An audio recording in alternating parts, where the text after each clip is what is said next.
नमस्कार।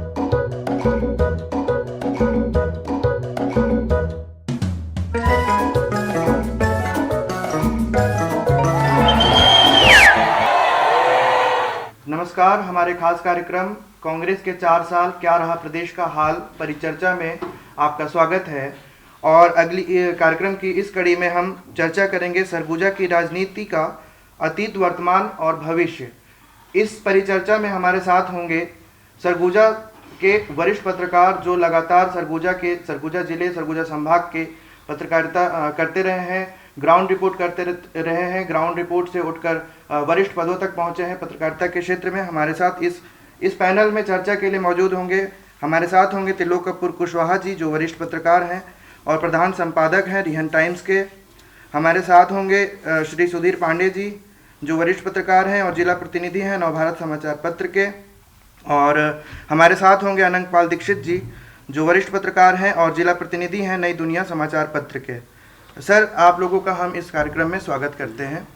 और सबसे पहला सवाल श्री त्रिलोक कपूर कुशवाहा जी से मैं लेना चाहूँगा। वो सवाल ये है कि वर्तमान की जो राजनीतिक परिदृश्य है, अगर उसे देखा जाए तो क्या लगता है कि सरगुजा में विकास का जो पहिया है वो तेजी से आगे बढ़ा है या फिर सरगुजा आज भी उपेक्षित है? नहीं, तेजी से आगे नहीं बढ़ा, पहिया तेजी से थम गया है। कांग्रेस के 4 साल में कांग्रेस की आपसी खींचातानी के चलते जो विकास की गति थी वो बिल्कुल मंद हो गई। कहीं भी आप देखिए सड़कें टूटी पड़ी है, पुल पुलिया के लिए जो नहीं बन पाए थे आज भी लोग उपेक्षित हैं। बहुत सारे जो विकास के कार्य होने थे या जो सरकार ने घोषणाएं की थी वो पूरी नहीं हो पा रही। ये इसका एकमात्र कारण है कांग्रेस की यहाँ जो सत्तारूढ़ पार्टी है छत्तीसगढ़ में उसकी अंदरूनी लड़ाई। सर सुधीर पांडे जी, आप सर की बातों से कितना सहमत होंगे और उसमें आप क्या ऐड करना चाहेंगे अपनी तरफ? काफ़ी हद तक सहमत हूँ मैं। जो कांग्रेस की अंदरूनी लड़ाई है उसका सीधा सीधा प्रभाव सरगुजा के डेवलपमेंट पे पड़ा है। सरगुजा के विकास के लिए एक उम्मीद थी कि सत्ता परिवर्तन के बाद बहुत तेज़ी से नए कामों को गति मिलेगी। यहाँ की जो विकास योजनाएं हैं, जो प्रारूप हैं, जिससे लग रहा था कि सरगुजा की सड़कें जुड़ेंगी, सरगुजा में नई चीज़ों का विस्तार होगा, वो काम ग्राउंड लेवल पे देखने को नहीं मिला। जिस तरीके के वायदे किए थे, लोगों में एक उत्साह निश्चित रूप से कम हुआ, जो भी कारण रहा हो। मगर मूल कारण सब लोग ये जानते हैं कि अंदरूनी कलह है, जिसके चलते सरगुजा को खास करके काफ़ी ज़्यादा खामियाजा उठाना पड़ा है। लोग उम्मीद कर रहे थे कि कांग्रेस शायद सत्ता परिवर्तन कुछ नई विकास की योजनाएं लेकर के आएंगे, कुछ नए डेवलपमेंट के प्रोग्राम और चालू होंगे। ऐसा कुछ दिखा नहीं, बल्कि ये लगा कि जो काम पहले से चल रहे थे वो लगभग रुक से गए। तो मैं कुशवाहा जी से पूरी तरीके से सहमत हूँ इस बात को लेकर के कि लोगों की उम्मीदें पूरी नहीं हुई, जैसा सरगुजा को लेकर के खासकर। इसी सवाल पे आपका भी मत जान ले, फिर सवालों की कड़ियों में आगे बढ़ेंगे हम। मैं दोनों वरिष्ठ पत्रकार हमारे जो अग्रज हैं उनकी बातों से मैं सहमत हूँ। और मैं बता देता हूँ कि इन 4 सालों में ही यहाँ का विकास नहीं रुका है। यहाँ का विकास 2012-13 से ही रुका है। डॉक्टर रमन सिंह के आखिरी जो 5 साल थे वो बेहद दुखदायी थे और सरगुजा में कोई काम ही नहीं हुआ उस समय। और उस समय से काम बंद हुआ और ये 4 साल राजनीतिक लड़ाई के कारण काम बंद हुआ। तो हम पिछले 9 साल से विकास से दूर हैं। और रही बात सरगुजा के विकास की, तो इस बार बहुत उम्मीद थी और उम्मीद पे ही सरगुजा संभाग की जनता ने, नागरिकों ने, हमने ऐसे लोगों को चुना कि 14 की 14 सीटें सरगुजा संभाग से आईं। और उम्मीद थी कि 3-3 कैबिनेट मंत्री हमारे ज़िले से हैं और कई लोगों को कैबिनेट मंत्री का दर्जा मिला। गाड़ियाँ सबको मिल गई, सब घूम रहे हैं, सब शहर में सायरन बजा रहे हैं, हमको सुना रहे हैं, लेकिन कोई तो विकास की पहल करता। अंबिकापुर की सड़कें खस्ता हालत थी। तकलीफ इस बात की है कि यहाँ विपक्ष भी इतना शून्य हो जाएगा ये किसी ने सोचा नहीं था।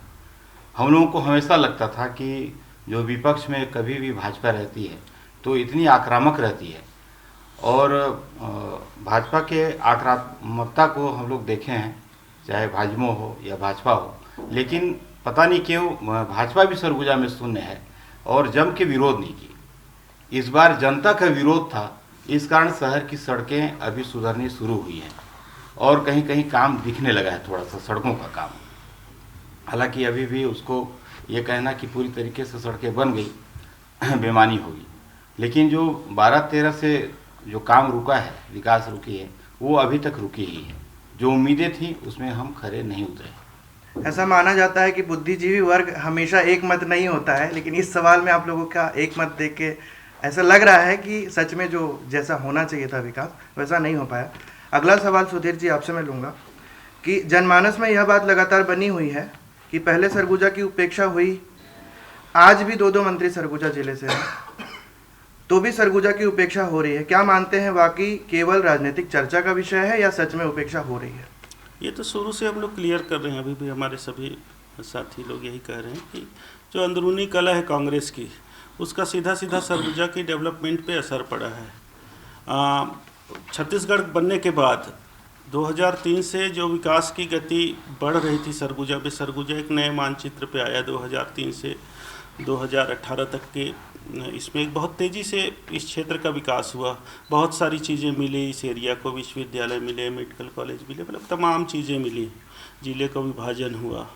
उसके बाद सरगुजा को गति को एक प्रारूप देने की आवश्यकता थी, एक मॉडल बनाने की आवश्यकता थी। पहले भी लोग कहते थे कि हाँ, जैसे बताया दीक्षित जी ने कि 14 सीटें कांग्रेस को दी, उसके पहले भाजपा को दी। पहले कहते थे कि केंद्र में और राज्य में एक समान सरकारें होंगी तो डेवलपमेंट होगा। तो ये कहना कि पिछले दौर पे विकास नहीं हुआ, मैं तो ये कहूँगा कि अजीत जोगी के शासनकाल से लेकर के 2018 तक बहुत तेज़ी से इस इलाके में डेवलपमेंट हुए, बहुत सारी चीज़ें आई। उसमें भाजपा का भी कार्यकाल था, कांग्रेस का भी कार्यकाल था। 2018 के बाद इस एरिया ने ये उम्मीद की थी कि सरगुजा से मुख्यमंत्री बनेगा, वो तो शायद डेवलप होगा, और मुख्यमंत्री नहीं बनेंगे तो नंबर 2 की पोजीशन में बहुत अच्छे विकास के काम आएंगे। मगर जो कलह रहा कांग्रेस का प्रदेश स्तर पे, वो किसी से छुपा नहीं रहा। 2.5 साल की जो कथित लड़ाई थी वो सड़क पे आ गई, उसका स्तर छोटे छोटे कामों पे पड़ने लगा, छोटे छोटे बातों पे लगने लगा, और लगभग तो अब लोग ये कहने लगे कि निराश से हो गए हैं लोग, जो डेवलपमेंट करने वाले थे या वादा किए थे इस इलाके के, तो वो लोग पब्लिक के बीच नहीं जा पा रहे हैं कि हमने जो वादा पूरा किया है वो कैसे पूरा कर पाए। तो किसी भी सत्ता पक्ष के लिए सबसे बड़ी दुर्भाग्यपूर्ण स्थिति होती है। हम इसको राजनीतिक चश्मे से न भी देखें, अगर व्यक्तिगत उपलब्धि के रूप में भी देखें, तो हम लोग भाजपा शासनकाल में भी कांग्रेस के विधायक थे यहाँ पे 7 तो भी यहाँ विकास के काम होते थे। और अभी जो खींचतान था, जो लड़ाई जो चल रही थी, उसके बाद ऐसा लगने लगा कि मानो यहाँ पे कोई काम लाएगा तो उसको कोई सज़ा तो नहीं मिल जाएगी कहीं से, या कोई काम अच्छा कर देगा तो उसको ऊपर से कहीं प्रताड़ित तो नहीं होना पड़ जाएगा। क्षेत्र की पत्रकारिता भी तो मायने रखती है, आप लोग भी देखिए, पत्रकारिता का काम अपनी जगह है। सत्ता मुद्दों के बारे में तो लिख सकते हैं ना आप ऐसे कैसे कह सकते हैं कि मुद्दों के बारे में नहीं लिख सकते हैं? या तो आप अखबार पढ़ते नहीं हैं, अखबार के बारे में जानते नहीं हैं। अखबार अपना काम करता है, पब्लिक अपना काम करती है। काम करने वाला किस गति से काम करता है, ये बात किसी भी सत्ता और किसी भी जनता के लिए निर्णायक क्षण होती है। अखबार लिखता है सड़क में गड्ढे हैं, कि यहाँ बस नहीं चल रही, कि ट्रेन नहीं चल रही है। हम लोग पिछले 40-50 साल से लिख रहे हैं कि बरवाडीह रेल लाइन नहीं जुड़ी, तो आप ये कैसे कह सकते हैं कि बरवाडीह रेल लाइन जुड़वाने में अखबार का कोई योगदान नहीं है? एक दिन मंत्री को घोषणा करना है कि बरवाडीह की रेल लाइन हम जोड़ेंगे या नहीं जोड़ेंगे, एक आदमी को घोषणा करना है। तो किसी भी सत्ता पक्ष में ये कहना कि पब्लिक अपना काम नहीं कर रही है या विपक्ष बहुत अच्छा काम नहीं कर रही है, सत्ता पे जो बैठे हैं उनकी जिम्मेदारी होती है कि वो क्षेत्र के जो विकास के लिए वायदे किए हैं उसको पूरा करें। इसके लिए जनता उनको 5 साल का मौका देती है। 5 साल के बाद उनका मूल्यांकन होता है और लोकतंत्र में वोटिंग में तब्दील होती है। यदि लोगों को उनका काम पसंद नहीं आता या वायदे झूठे होते हैं तो उसको बदल देती है, ये माना जाता है। सर, बात करें तो 14 विधानसभा सीटें हैं संभाग में, पूरी 14 सीटें कांग्रेस के पास हैं। संभाग से 3 मंत्री हैं, जिले से 2 मंत्री हैं। उसके बावजूद जो मैदानी इलाके हैं, रायपुर संभाग, दुर्ग संभाग, बिलासपुर संभाग, यहाँ के जो मंत्री हैं या विधायक हैं वो अपने क्षेत्र के विकास के लिए लगातार काम कर रहे हैं। क्या लगता है यहाँ के जो नेता है वो क्यों नहीं करते? नहीं देखिए, नेताओं में ये है कि काम यहाँ हो, मगर जैसे अभी पहले भी हमने बताया कि आपसी लड़ाई पहली बार स्वतंत्रता के बाद ये पहली बार हुआ है कि सर्वे कोरिया से लेकर जसपुर तक की 14 सीटें कांग्रेस की झोली में गई। और झोली में इसलिए गई कि ये घोषणा हुआ था कि यहाँ से सरगुजा से मुख्यमंत्री बनाए जाएंगे। एक मत होकर जनता ने वोट दिया, मगर उसका खामियाजा यहाँ की जनता को भुगतना पड़ रहा है। और जो लोग सत्ता के शीर्ष पे हैं वो नहीं चाहते कि सरगुजा में विकास हो, ताकि ये किसी व्यक्ति का तो लाभ होगा। और इसी कारण यहाँ कोई काम नहीं होने दिया जा रहा है। और जनता ने तो खुलकर इनको समर्थन किया, मगर उसका अब दुष्परिणाम भी जनता ही भोग रही है।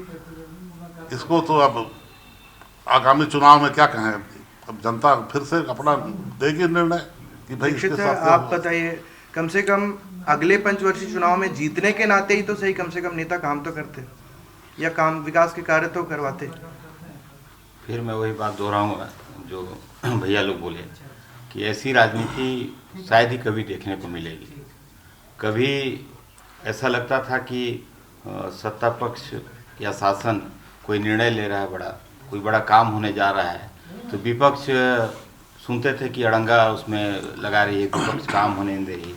लेकिन ये पहली बार देखे हम लोग कि सत्ता पक्ष के लोग ही आपस में काम होने नहीं देंगे एक दूसरे का, और उसका जो भुगदंड है वो यहाँ की जनता भोगेगी। एक उदाहरण दूंगा कि प्रदेश सरकार के मुखिया जब लुंड्रा विकास खंड के लिए काम स्वीकृत कर सकते हैं, सड़कों का निर्माण हो सकता है, पुल पुलिया बन सकता है, एसडीएम कार्यालय खुल सकता है, महाविद्यालय की घोषणा हो सकती है, सीतापुर क्षेत्र में महाविद्यालय वानिकी महाविद्यालय की घोषणा हो सकती है, और बाकी कामों के लिए राशि स्वीकृत हो सकती है, तो ऐसी क्या राजनीतिक प्रतिद्वंदिता है कि यहाँ की जनता का किसी एक व्यक्ति के लिए नुकसान करे? तो ये तो यहाँ की जनता को ठगने की स्थिति है। तो अंबिकापुर का विकास तो पूरी तरीके से राजनीतिक कारणों से रुका है। विकास को लेकर के नई सरकारों में ये उम्मीद की जाती है कि नई योजनाएं लेकर के आएंगी, ग्राउंड रूट पे कुछ डेवलपमेंट करेंगी, कुछ अपने आने के बाद ऐसा परिवर्तन लाएंगे जिससे लोगों को याद रखे, लोगों को सुविधा बढ़ सके। तो ऐसी अभी तक कोई योजना, बड़ी योजना आ नहीं पाई है पूरे सरगुजा क्षेत्र में। अगर आप ये कहें कि बाकी छिटपुट काम है, पुल पुलिया बना दिए, कहीं पे कहीं सड़क घोषणा कर दी, ये विकास योजनाएं नहीं है पूरी तरीके से। विकास योजनाएं वो होती है कि जो आपके जिस स्थिति पे है उससे आगे आप कैसे जा रहे हो, ये विकास है। तो इसको जब तक आप कोई प्रारूप बना के सामने नहीं आओगे तो ये बहुत दुर्भाग्य रहा कि इस बारे में अभी तक कोई चर्चा भी नहीं शुरू हो पाई है। 4 साल गुजर गए सरकार के, और इस सरकार ने अभी तक यहाँ के विकास योजनाओं के लिए कोई नई चर्चा शुरू नहीं कर पाए हैं। ये सबसे बड़ा दुर्भाग्य है यहाँ का। भैया की बात को एक आगे बढ़ाऊंगा। जी जी। सरगुजा विश्वविद्यालय की स्थापना भाजपा शासन काल में हुई। यहाँ से दूर पहाड़ी पे ऐसे जगह पे उसका चुनाव कर लिया गया जहाँ पे आप निर्माण सामग्री नहीं ले जा पा रहे हैं, जहाँ पे ट्रैक्टर से आप गिट्टी मुरम बालू नहीं ले जा पाएंगे, वहाँ आपने चयन कर लिया सरगुजा यूनिवर्सिटी बनाने का। और आज 1 दशक पूरा हो गया, 13-14 साल हो गए, आज वहाँ पे एक क्लास चालू नहीं हुआ, एक बिल्डिंग वहाँ पे तैयार नहीं कर पाए आप। और कैसे होगा? पहले तो शिक्षा अनिवार्य है, कई कुलपति बदल गए, और पूरा जो सरगुजा विश्वविद्यालय है वो आपसी द्वंद्व का केंद्र बन गया। राज्य सरकार ने, हमको लगा, चूँकि मैं गांव से जुड़ा हूं और एक बात जानता हूं कि जब ये सरकार बनी और नरवा गुरवा घुरवा बारी ये योजना आई तो लगा कि वास्तव में सीधे किसानों तक और गांव तक ये सरकार पहुंचेगी, और बहुत ही अच्छी योजना है। और निश्चित रूप से ये योजना बहुत अच्छी है, लेकिन इसको पूरे अधिकारियों ने मिल के इसका परिता निकाल दिया। सबसे पहले गोठान की योजना लोगों ने शुरू की कि गोठान बनेगा गाँव में, और गांव के सारे जो घुमंतू गाय बैल हैं या फिर लोगों के जो पशुधन हैं वो गोठान में रखे जाएंगे। छत्तीसगढ़ में या कहीं भी कोई आदमी अपनी पाली हुई गाय को या किसी बैल को जिससे वो हल चलाता है उसको दूसरे के घर में बांधेगा, ये परंपरा हमारे छत्तीसगढ़ में नहीं है। ठीक है, आप उसको नहीं कर सकते। सड़क पे ऐसा कोई शहर प्रदेश का बता दीजिए जहाँ पे सड़क पे गाय बैल न मंडरा रही है। मैं अभी जिस रास्ते से आ रहा हूँ चांदनी चौक में कम से कम 50 से 60 गाय बैल, आज शहर में पुलिस विभाग ने इतना बड़ा आयोजन किया है और चांदनी चौक पे उसी में मैराथन के लिए बच्चे निकले हैं, वहाँ पे 50 गाय बैठी थी। तो ऐसी स्थिति है, आप शहर में गोठान खोल दिए, आप गांव में गोठान खोल दिए, लेकिन आप पहले वहाँ पे पशुधन आपको पहुँचाना था, वहाँ पे चारे की व्यवस्था करनी थी। तो जब आप चारे की व्यवस्था नहीं कर पाए, आप वहाँ पे पशुधन नहीं पहुँचा पाए, शहर की आवारा मवेशियों को आप वहाँ पहुँचा नहीं पाए, वो फेल हो गया। अब उसके बाद यहाँ के जितने भी प्रशासनिक अधिकारी हैं, ज़िले के जो मुखिया हैं, वो लोगों ने दिमाग लगाया कि अब डीएमएफ के पैसा को और बाकी पैसा को उसमें कैसे घुसाया जाए। तो उन लोगों ने उसको मल्टी एक्टिविटी सेंटर बना दिया। आप गोठान नाम रखे हो, उसके बाद आप मल्टी एक्टिविटी सेंटर लगा रहे हो, वहाँ पे आप तरह तरह के व्यवसाय का वो कर रहे हो, मुर्गी पालन कर रहे हो और ये सारा फेल हो चुका। तो ये सरकार का सबसे फेलुअर, जबकि ये मुख्यमंत्री, प्रदेश सरकार के मुख्यमंत्री का सबसे बड़ी योजना थी और किसी भी जिले में सफल तो शायद ही होगी, हमारे सरगुजा संभाग में तो कहीं पे नहीं है। 4 साल पूरे हुए सर, इन्हीं योजनाओं के बदौलत कल गौरव दिवस मना रहे हैं, तो क्या कहेंगे? गौरव दिवस तो क्यों मना रहे हैं हमको समझ नहीं आता। क्या गौरव 4 साल में पाए हैं? छत्तीसगढ़ में तो कुछ हुआ नहीं।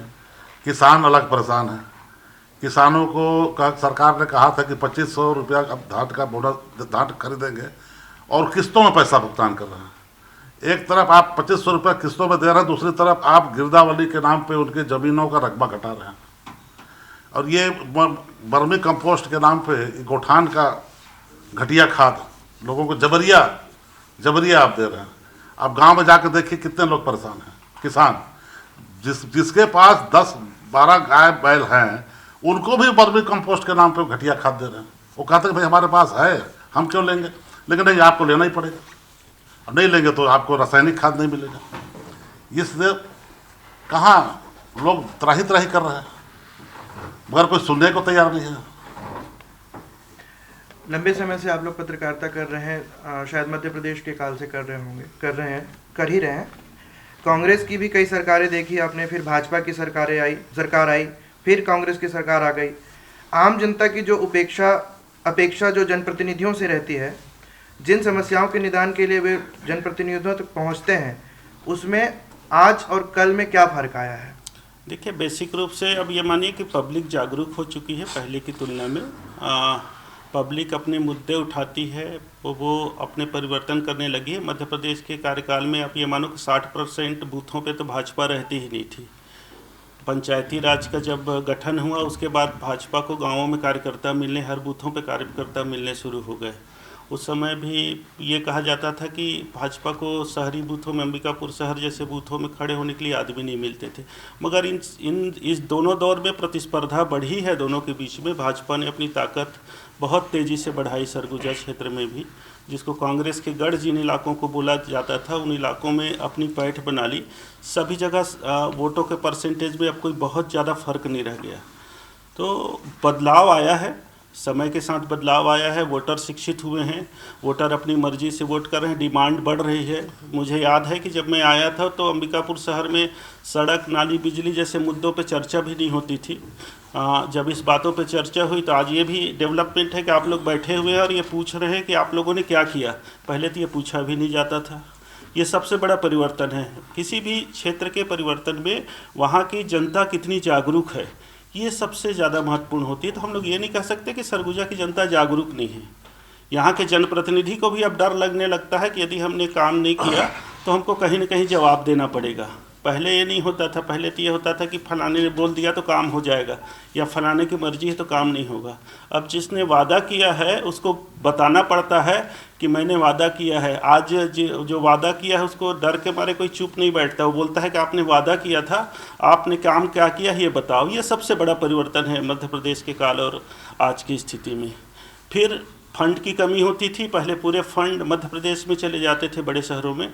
अब वो छत्तीसगढ़ बनने के बाद फंडिंग यहाँ पे आनी शुरू हो गई। ब्यूरोक्रेसी हावी हुई है यहाँ पे पहले की तुलना में। पहले ब्यूरोक्रेट इतने हावी नहीं थे। अब चाहे भाजपा की सरकार हो चाहे कांग्रेस की सरकार हो, ब्यूरोक्रेसी पूरी तरीके से चलाती है। बस ऊपर के दल या व्यक्ति परिवर्तित हो जाते हैं, शासन उसी तरीके से चलता है। थोड़ा सा सर मैं आपके पास आऊँगा और मैं लगातार देखता हूँ कि आपके अखबारों में इस बारे में छपता रहता है। सरगुजा में जो खनिज संपदा है वो प्रचुर मात्रा में है, जिसकी खुदाई तो हो रही है, दोहन हो रहा है, लेकिन जिस क्षेत्र में वो संसाधन है उस क्षेत्र का जैसा विकास होना चाहिए, क्या लगता है कि वैसा विकास हो रहा है? और नहीं हो रहा है तो क्यों नहीं हो पा रहा है? इसमें भी मैं यहाँ के जनप्रतिनिधियों की कमजोरी मानूंगा। सबसे तकलीफदेह बात यह है कि हम मान लीजिए सत्ता पक्ष को कोसें बैठ के, तो विपक्ष भी हमारे जनप्रतिनिधि हैं, विपक्ष के लोग भी विधायक कभी रहे होंगे, विपक्ष के लोग भी पार्षद रहे होंगे या होंगे, उनसे हम उम्मीद रखेंगे। जनता, भैया बोले कि जनता जागरूक, निश्चित रूप से सरगुजा की जनता जागरूक है। इसीलिए सरगुजा में देश के भावी प्रधानमंत्री बनने वाले थे नरेंद्र मोदी, लाल किला बना जो पूरे राष्ट्र में चर्चित हुआ कि अंबिकापुर कोई जगह है जहाँ पे लाल किला बना है और नरेंद्र मोदी भाषण देंगे वहाँ पे। उस समय 7 सीटें हम हार गए थे, भाजपा हार गई थी यहाँ से। अमित शाह जी जब उनका चरम आकर्षण था और है, तब अंबिकापुर शहर में रोड शो किए और भाजपा को नुकसान ही हुआ।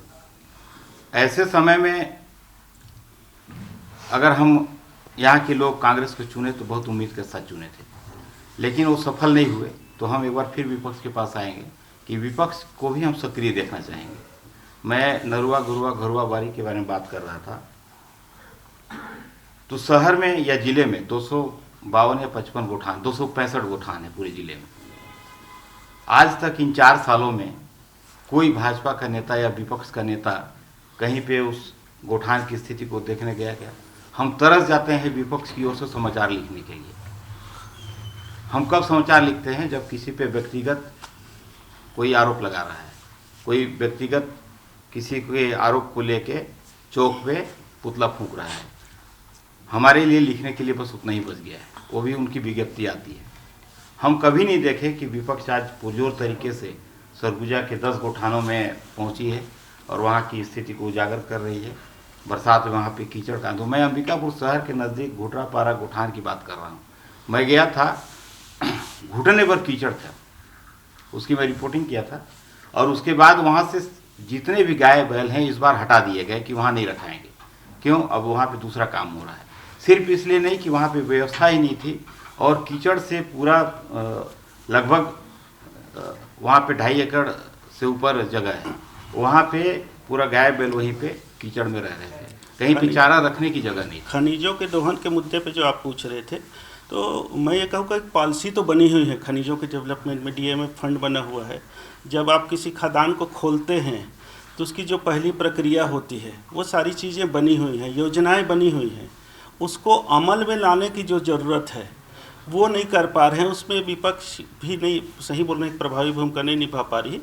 अगर कहीं किसी जगह से आप खनिज खोद रहे हैं तो पहले उनको बेसिक इंफ्रास्ट्रक्चर को सुधारना होता है ताकि बाकी चीज़ों को नुकसान ना हो। उसमें परिवहन भी शामिल होता है, क्षेत्र का डेवलपमेंट भी शामिल होता है, और वो सारे फंड राज्य सरकारों को या संबंधित जिलों को कर देती हैं।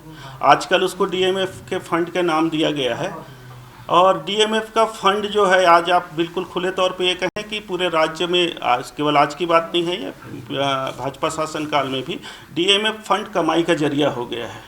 तो डीएमएफ फंड का उपयोग जो है वो लोग कमाने या ऐसे चीज़ों पे कर रहे हैं जिससे पब्लिक हित का लेना देना है या नहीं, इस पर कोई चर्चा नहीं होती। तो इसके लिए ठोस नीति बनाने की आवश्यकता है, या जो नीति बनी हुई है उसको ठीक ढंग से अमल करने की आवश्यकता है। दोहन यहाँ पे कोयला प्रचुर मात्रा में है, बॉक्साइट प्रचुर मात्रा में, मगर उस इलाके की जो डेवलपमेंट है वो नहीं हो पाए, अधोसंरचनाएँ नहीं बन पाई, बल्कि अधोसंरचना उन्होंने ख़राब किया है। उसके लिए लगातार आंदोलन होते रहे, और मैं समझता हूँ डीएमएफ फंड को वो चारा बांटने जैसा, रेवड़ी बांटने जैसा कर दिया है कि भाई फलाने नेता को खुश करना है तो उसको डीएमएफ फंड दे दो, फलाने कलेक्टर को लाना है तो उसको डीएमएफ फंड दे दो। ये चर्चाएं आज की नहीं है, ये पिछले भाजपा शासन काल के दौर से, जब से डीएमएफ फंड बना है तब से ये दौर चालू हो गए हैं। तो जब तक जो नीतियाँ बनाई गई हैं राज्य और केंद्र सरकारों ने, उसको जब तक आप ठीक ढंग से अमल नहीं करोगे तब तक आप खनिज के दोहन का लाभ जो है क्षेत्र को नहीं दे सकते। सर, नेताओं को भी लाभ मिलता है क्या डीएमएफ फंड का? अब नेताओं को जरूर मिलता होगा लाभ, तभी ना उस पर सक्रिय रहते हैं, नहीं तो क्यों रहते हैं सक्रिय? नेताओं को क्यों नहीं मिलेगा? आप ये मैंने बोला कि डीएमएफ फंड आज राजनीति का जरिया हो गया है। यदि आपका प्रभाव है या आपका क्षेत्र है तो आपको डीएमएफ फंड से काम मिल जाएगा, किसी से छुपा हुआ नहीं है। आज ये मान के चलिए कि जितने रेत का उत्खनन और जितने गौण खनिजों का उत्खनन हो रहा है, उस क्षेत्र के लिए आप दे क्या रहे हैं? जहाँ से रेत खुदाई होती है वहाँ से परिवहन करके प्रधानमंत्री सड़क, ग्राम सड़क योजना उजाड़ दी जाती है। क्या उसको डीएमएफ फंड से बनवाते हैं लोग? या ये जिम्मेदारी समझते हैं कि यहाँ पे बड़े बड़े हाईवा चलेगी और ग्राम सड़क योजना में चलने लायक नहीं है? तो ये नीतियाँ और ये परिपालन कराने में कहीं न कहीं तो दिक्कत है। अब पहले उसकी जिम्मेदारी प्रभारी मंत्री को होती थी, अब कलेक्टर को जिम्मेदारी दे दी गई है। यदि अब उसमें तो राजनीति हम नहीं कर सकते। हम तो ये मान के चलते हैं कि कलेक्टर तो जो है ब्यूरोक्रेसी का हेड है, वहाँ पे उसको राजनीति से नहीं लेना देना है। मगर कलेक्टर या कोई भी प्रशासनिक अधिकारी कैसे काम करता है, किसी से छुपा हुआ नहीं है। सर, पिछले विधानसभा चुनाव से पहले हम लोग एक राजनीतिक चर्चा किए थे आपसे, मैं किसी अन्य संस्थान में था। आपकी फोरकास्टिंग जो थी वो 100% सही हुई थी, इसलिए मैं ये सवाल आपसे ही पूछूंगा। आप चाहें तो कोई भी इसमें मत दे सकते हैं। जो सरगुजा की 3 सीटें हैं पिछले 3 चुनाव से, मतलब 3 पंचवर्षीय से, वो कांग्रेस के पास है, उसमें कांग्रेस का कब्जा है। अगर कल बीते हुए कल को और आज के परिदृश्य को देखें तो आगामी आने वाले दिनों में वहाँ की परिस्थितियाँ किस तरह से बदलने वाली हैं और वहाँ के परिणाम किस तरह के हो सकते हैं? मैं सच कहूँ तो बहुत अच्छी स्थिति में भाजपा नहीं है यहाँ पे, है ना। और यदि जनता आखिरी समय में बिल्कुल पलटने का मूड बना दे पूरी तरीके से, तब मैं नहीं कह सकता। नहीं तो बहुत अच्छे आसार भाजपा के लिए तीनों सीटों पे नहीं है। कमजोरी की वजह क्या होगी भाजपा की?